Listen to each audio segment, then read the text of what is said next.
अगर मैं यहाँ खड़े होकर बोल रहा हूँ तो संविधान आजादी देता है आर्टिकल 19। अगर मैं वकील बना हूँ तो संविधान आजादी देता है। हमारे वकील साहब अभी कह रहे थे, पूर्व मंत्री भी थे राजेंद्र पाल गौतम जी, कि उन्होंने LLB की और LLB करते करते 8,000 रुपए लगे। मगर मैं आपको बताना चाहता हूँ, मैंने LLM तक किया, मेरा एक पैसा भी एजुकेशन में नहीं लगा, क्योंकि बाबा साहब डॉक्टर अम्बेडकर के रिजर्वेशन से मुझे एजुकेशन मिली है। आपने देखा होगा जब यह सरकार थी 2007 से लेकर 2012 तक, तो जीरो बैलेंस पर एडमिशन हुआ करते थे, मगर और सरकार में क्यों नहीं होते हैं, ये आपको समझना पड़ेगा।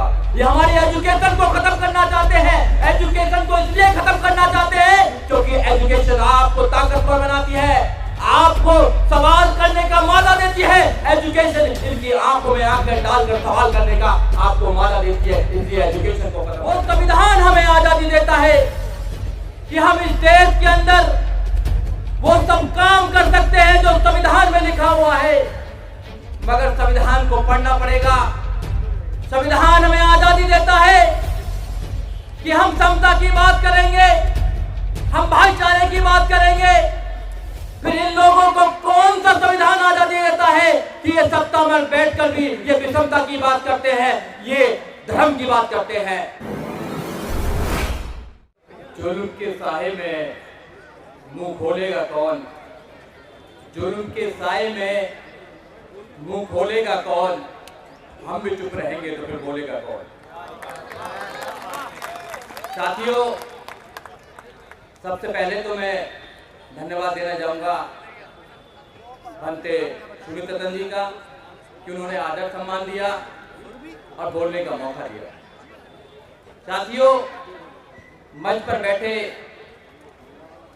सभी सम्मानित साथी, सामने बैठे श्रोतागण, सभी को मेरा नमो बुद्धा, जय भीम।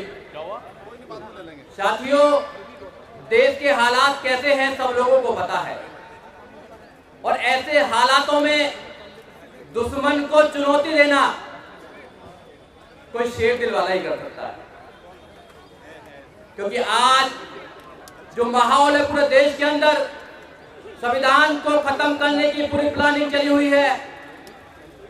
कोई भी व्यक्ति अपनी आवाज निकालता है तो झूठे मुकदमे डालकर जेल में डाला जाता है, मगर ये जानते नहीं है कि हम बाबा साहब डॉक्टर अम्बेडकर और बुद्ध के मानने वाले हैं, तुम्हारे झूठे मुकदमों से डरने वाले नहीं है। इनको पता होना चाहिए कि बाबा साहब डॉक्टर अम्बेडकर ने इस देश के अंदर जो क्रांति लेकर आए हैं, जो बाबा साहब डॉक्टर अम्बेडकर ने अपने कलम के माध्यम से जो संविधान दिया है, वो संविधान हमें आजादी देता है कि हम इस देश के अंदर वो सब काम कर सकते हैं जो संविधान में लिखा हुआ है, मगर संविधान को पढ़ना पड़ेगा।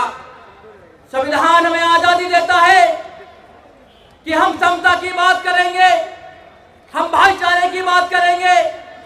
फिर इन लोगों को कौन सा संविधान आजादी देता है कि ये सत्ता में बैठकर भी ये विषमता की बात करते हैं, ये धर्म की बात करते हैं। तो आपको समझना होगा, जिनकी सत्ता होती है धर्म उनका होता है। आप सत्ता के लिए क्या कर रहे हैं? जैसे भंते जी ने भी कहा कि लोगों को पार्लियामेंट में जाना चाहिए, 1 से 31 मेंबर ऑफ पार्लियामेंट हमारे जाते हैं, मगर वहां कोई क्रांतिकारी नहीं जाता है। सब अपनी कुर्सी की बात रखने के लिए जाते हैं। इस कुर्सी के लिए बाबा साहब डॉक्टर अम्बेडकर ने संघर्ष किया है, और संघर्ष करके हमको एक आजादी दी है। संविधान की आजादी जो देने के बाद जब हम लोगों को वोटिंग का अधिकार मिला तो हम सत्ता में आए, और सत्ता में आने के बाद हमारे साथ क्या हुआ आपने देखा होगा कि आज क्या हो रहा है। मगर हम लोग बाबा साहब डॉक्टर अम्बेडकर की बात को समझने के तैयार नहीं है, बाबा साहब डॉक्टर अम्बेडकर को पूर्ण रूप से मानने के लिए तैयार नहीं है। बाबा साहब डॉक्टर अम्बेडकर ने 14 अक्टूबर 1956 को नागपुर के अंदर क्या किया कि आप बुद्ध बन जाए, मगर हम लोग तो कह रहे थे कि 2 नावों में हमने पैर रख रखा है। मुझे लगता है कि 2 नहीं 3-4 में रख रखा है। बहुत से लोग तो और भी जाते हैं, देखा नहीं कहाँ जाते हैं, क्योंकि भगवान की उनको एक आशा चाहिए। और मेरा मानना है कि भगवान को 2 प्रकार के लोग मानते हैं, कायर और लालची लोग मानते हैं। और कोई नहीं मानता। बुद्ध ने भगवान को नहीं माना, बाबा साहब डॉक्टर अम्बेडकर ने नहीं माना, हमारे महापुरुषों ने नहीं माना। हमारे महापुरुषों ने कहा कि मानव मानव एक समान की बात होनी चाहिए, भगवान की बात नहीं होनी चाहिए। हम भगवान और भाग्य पर विश्वास नहीं करते हैं, हम विश्वास करते हैं इंसानियत पर, हम विश्वास करते हैं संविधान पर, हम विश्वास करते हैं मानवता के अंदर।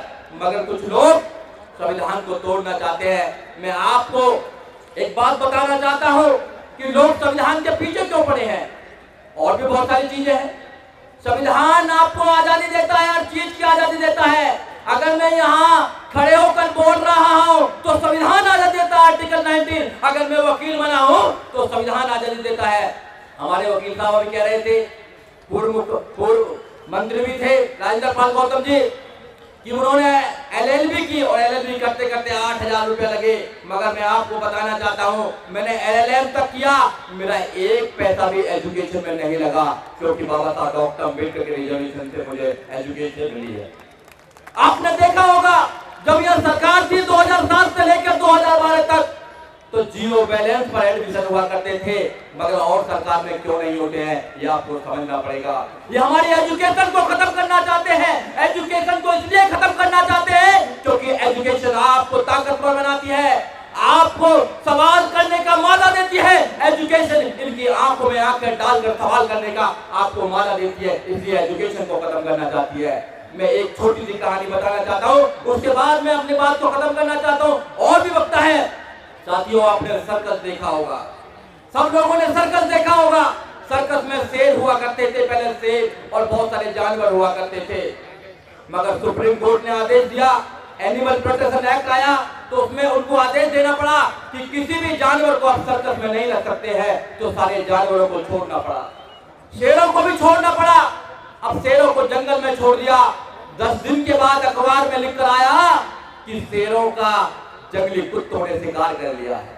शेरों का जंगली कुत्तों ने शिकार कर लिया है। शेरों का जंगली कुत्तों ने शिकार क्यों किया? क्योंकि शेर पिंजरे में था, वो अपना स्वभाव भूल गया था, वो आक्रमण करना भूल गया था। और जो कुत्ते थे वो अपना एक जोश आ गया उनके अंदर और वो निपुण हो गए थे शिकार करने में। अपने बच्चों को घर में रखेंगे तो पिंजरे के शेर बनाएंगे, उनका कोई भी शोषण करेगा, उनका कोई भी शिकार कर लेगा। इसलिए आप लोगों को पिंजरे का शेर नहीं बनाना है, आपको बाबा साहब डॉक्टर अम्बेडकर का उनको भीमसेनी बनाना है।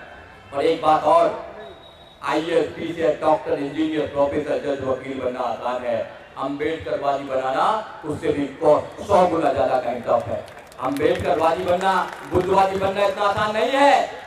जब तो यहाँ लोग कहते हैं कि जो गलत होता है उसको कौन आवाज लगाता है? अम्बेडकरवादी आवाज लगाता है।